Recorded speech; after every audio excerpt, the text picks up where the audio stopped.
What up? Whatever you don't want to do the most is exactly what you need to do. You've heard me talk about having your list of things I don't feel like doing, but I know that I should.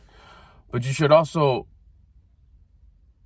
make a decision on whether to do something or not, especially as you're trying to make the voice of your conscience louder, by having that feeling of just doing the opposite of what the self wants to do. The self is in fear. The self has doubt. Doubt is the opposite of having faith. When you have faith, you believe in something, even though it hasn't happened yet or you haven't seen it yet, but you believe that you're meant to have, and things are supposed to happen the way you want them to, because that's just the way it functions. That's just the way it is. You're doing your part. And creation wants you to have those things. Creation wants it to go your way. And as long as you're doing your part, the way it's supposed to happen is going to happen. And that's faith. That whether or not it happens at the time that you would like it to happen, or a lot later or a little bit later, you believe it's going to happen. Faith. Fear, no faith. It's like, no, all this work and it's not even going to happen and it hasn't happened yet. Why do I even keep on going? That's doubt. Fear. That's the self. So whenever you're trying to figure out, like, okay, what is my conscience saying? Your conscience speaks to you fast, clear, and it's the first thought that comes to your head. Yeah, you should. And right away, the self will give you like a bunch of reasons on why you shouldn't. That's your indicator. If you can't hear the voice of your conscience yet, or you still can't figure out, which one is it? Which one is it? Just do the opposite of what the self is trying to tell you. Because the self, which is you, which is Mr. Know-It-All, Mrs. Know-It-All, you've been listening to them for all your life. And it's easy to listen to that because it's been there the whole time. Because you've been a low attitude person, you've been a victim mindset.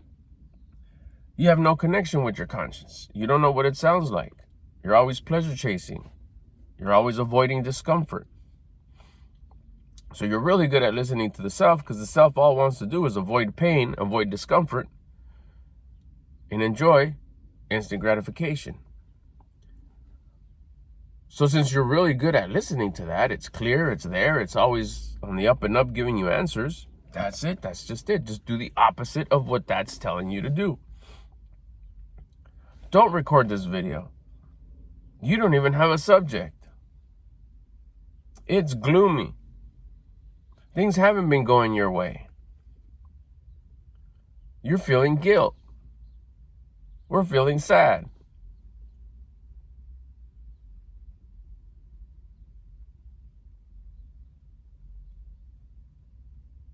What's the opposite of that?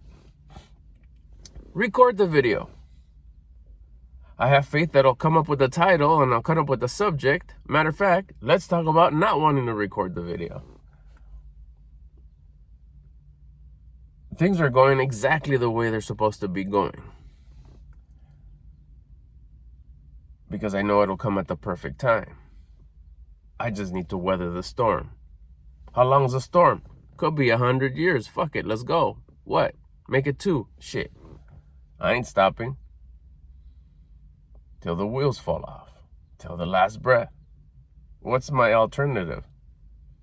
Whine and complain because it hasn't happened yet? Or I'll only be happy when it happens? What if it doesn't? It will. It will turn out the way it has to turn out. And I have faith that that's the way it's supposed to turn out. But if I'm going to be miserable till things go my way, what am I thinking? That things will always go my way? That when I reach a level of accomplishment, then things will start going my way? There'll always be something that's not going your way. That's the uphill. That's the challenge. That's where the goodness comes from. That's where the titles come from. That's where the subject matter comes. That's where the content comes from. That's what you could teach, because that's where you learn from. The difficulty, the struggle, the challenge, the uncomfortableness.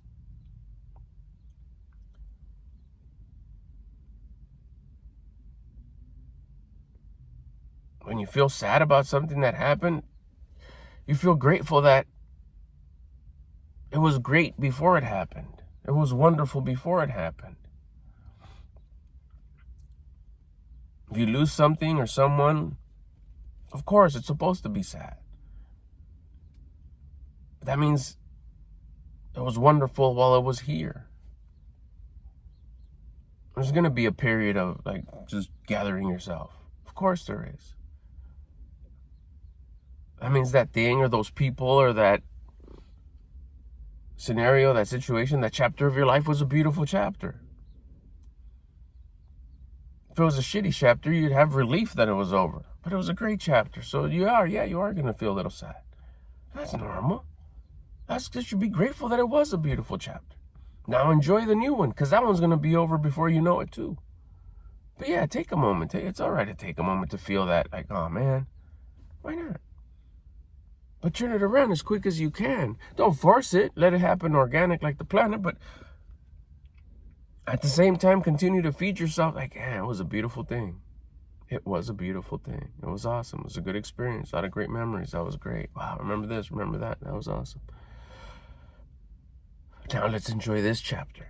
Because this chapter's here right now. And it's only going to be here for a little while. So you see, you got to flip everything. It's your responsibility to dwell, and it's the way you look at anything is the way you look at things. And you know what? The way you look at anything is the way you look at everything. It goes the same. I never thought about it like that, but it just came out that way. That comes from the way you do everything. The way you do anything is the way you do everything. The way you see anything is the way you see everything. It's perception. It's the way you see it. Change the way you look at things, and the things that you look at will change. And all it is, it goes back to low attitude. If you have a low attitude, everything's just not going to seem worth it. And you're just self-victimizing. It's all messed up. It's all shitty. Not even worth it. I can't do that. I don't have this. I can't do that. I don't have that. I'll do it once I have it. I'll be that way once I have those things. I mean, you're going to wait? You're going to wait till those things come before you start acting a certain way, being a certain way, enjoying life a certain way? Again, it goes back. What if it's meant for those things to never come? You're going to be miserable the rest of your days?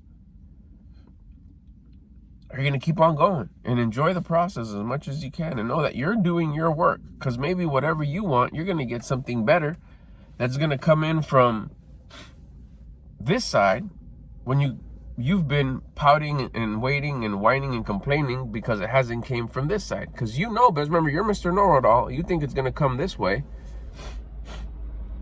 When if you keep on doing the work for this, because that's what your conscience is telling you to do,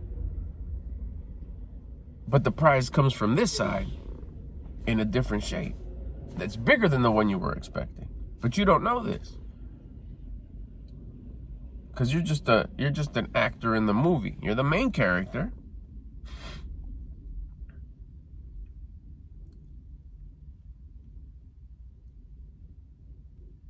But someone else is running this operation. Creation. He knows what you want. You're supposed to have what you want. There's times where he's going to have bigger things for you. As long as you don't whine and complain and become a low attitude, low level, whiny, complaining, victim mindset person. You got to have that gratitude. You got to have that faith. You got to have that love and continue to do what your conscience is telling you to do. But remember, if you can't figure that out yet, simple. The Mr. Know-It-All self is always there. Just do the opposite of what that's saying. I'll get at you guys later.